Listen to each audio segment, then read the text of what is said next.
Hello, it's your favorite sports Unc here. Don't forget to hit that subscribe button to join the fastest growing community on YouTube. Remember, Nightcap doesn't happen without you. So please subscribe or you're going to make Ocho cry. Hey, we got a very, very special guest joining us. 6 times WWE champ, a 2-time WWE Universal champ, 2-time WWE champ, 2-time heavyweight champ. Here he is, ladies and gentlemen, the revolutionary, the architect, Seth Rollins. How are you? What's going on? Bro, I'm doing man? good. How are you doing? That was good. I got the gold on my shoulder, man. I'm feeling great. How you guys doing? Man, we're doing amazing. Thanks for joining us. Hey, thank you boys for having me, man. Good to see you again, Ochocinco. Yes, sir. I love you, man. Listen, before we get serious, before we talk about wrestling, I have one question. Sure. What are the chances you and we do a match? Because I've been a wrestling fan since I was a little kid, and I just would love to share the ring with you, and just whatever happens. Oh, hey, man, you put your mind to it. You get down, you get training, you get going. I'm always available, my friend. We are working 52 weeks a year. We are on 24/7. Anytime you need a title shot, you let the people at WWE know. I got your back, man. Let's do it. I'd love to do the thing. Listen, we don't have to do it in front of the world. We don't have to do it in front of the world. You know, I don't want to. Oh, that's the fun. That's the fun, man. Come on, don't be shy now. Hey, let me put on 20 more pounds first. Let me put on 20 more pounds, and I'll think about it. Deal. Seth, I mean, obviously, Universal, you guys, I was talking to a lot of wrestlers, and they say the travel and all the things that you guys go through. When did you know, like, you know what? I really got the hang of this thing. I'm going to do this. Oh, man. Well, I mean, it was my dream since I was a little kid. So, really? Yeah. I loved professional wrestling. I fell in love with it at a super young age. About 14 or so, my friends and I started doing it in our backyard, right? And to me, that was when I got the knack for performing. That's when we would invite our friends from school. They'd come watch us on the trampolines, the whole nine. And I got the knack for performing there. I really got like an itch for it. And I thought, well, you know what? Why not? Why not give it a shot? You know what I mean? Why not let it go? Right. So you went through the training facility down in Orlando. So I trained. I've been wrestling for a long time before I started training in Orlando. I signed with WWE in 2000 and gosh, what would have been 2011, 10, 2010. Yeah. 2009, maybe? 2010, I believe. I signed with WWE. And from there, I went down to actually, it was in Tampa at the time. It was in a little warehouse. It wasn't this beautiful training facility that we have down in Orlando now. But yeah, man, I suffered in a warehouse in Tampa for a couple of years, sweated out, grinded my way up the ranks in NXT and made my debut in WWE in 2012. And the rest is history. Hey, that's dope. Hey, Seth, how long did it take you to get comfortable in front of the fans? You know, being able to engage, obviously wrestling, being able to perform, but also have that savviness to make sure the fans are always engaged.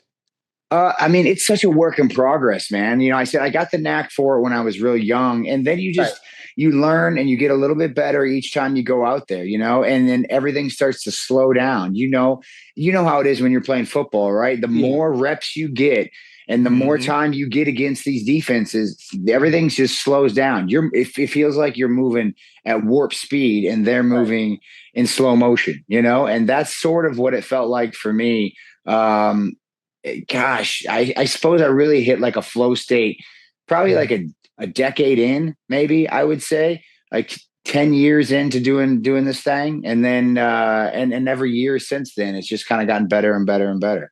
Yeah.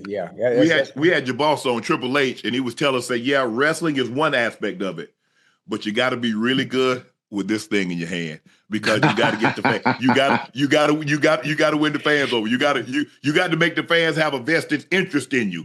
Good, bad. You can be the heel. It doesn't matter, but the fans need to know. Seth is our guy. Yeah. Yeah, I mean, look, it's storytelling at its core. Yep. That's what we do, It's storytelling. It's heroes and villains, and it's a lot of fun. And honestly, that microphone you got in front of you, man, that was the hardest part for me.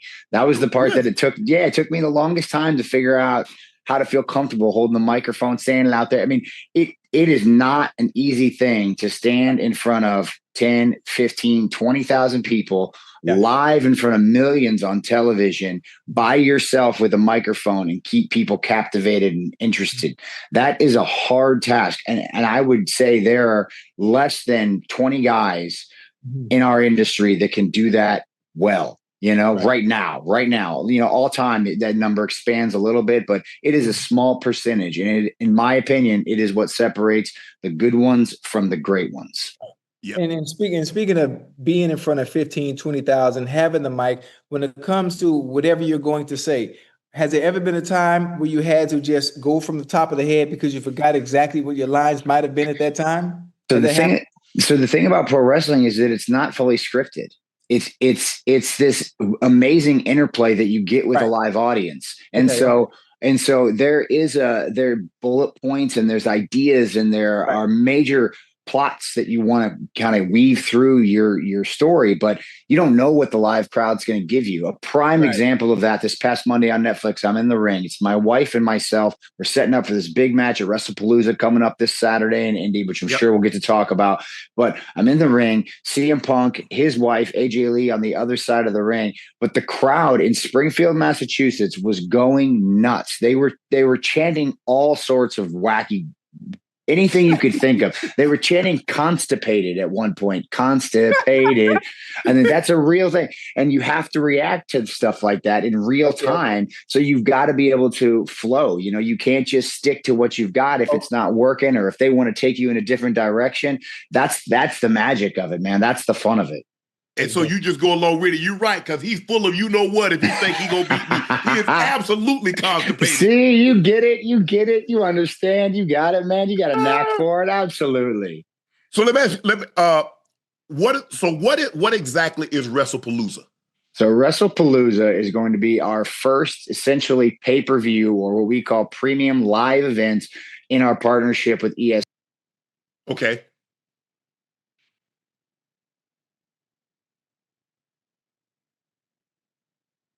Okay.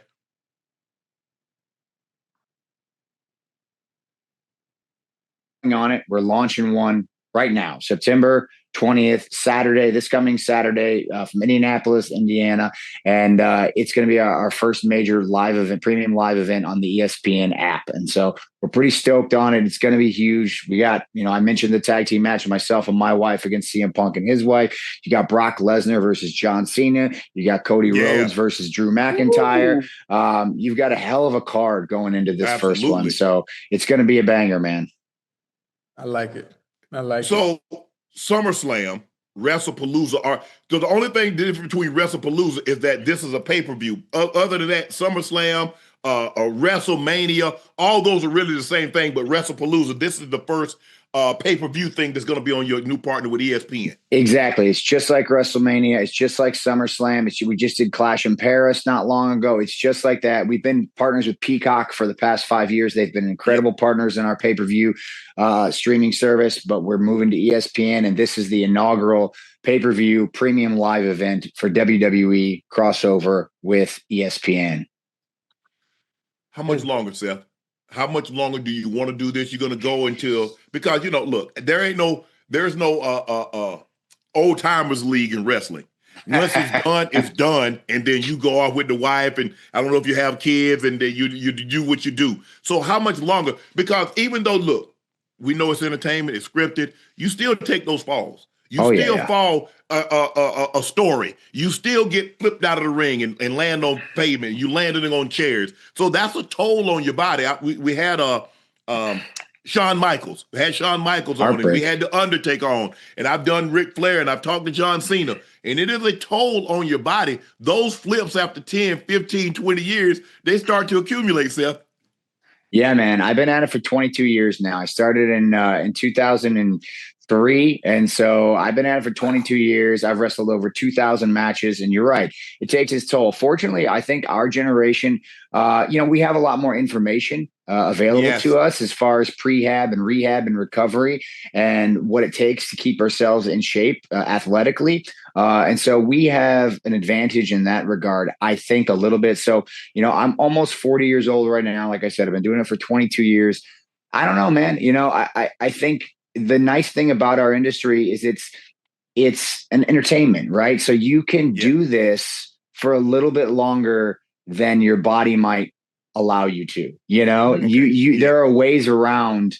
And the older you get, the smarter you get, and the more equity you have with our audience. And so you get a little extra time, I think. So who knows? I don't know if I want to do it into my 50s. I got a couple of years left on my contract with WWE. But yeah, my daughter is 4.5. She's almost 5. And, I wouldn't mind spending some extra time with her in a few years. So we'll see what happens. But I don't know, man. I love this business. I've given my entire life to it. It's given me a great life. I met my wife through this business. I have my daughter because I met my wife through this business. I'm able to provide at my wrestling school down in Iowa jobs for other people. I built a little mini empire out of this industry. So I imagine in some capacity, I will stay involved one way or another for as long as I can.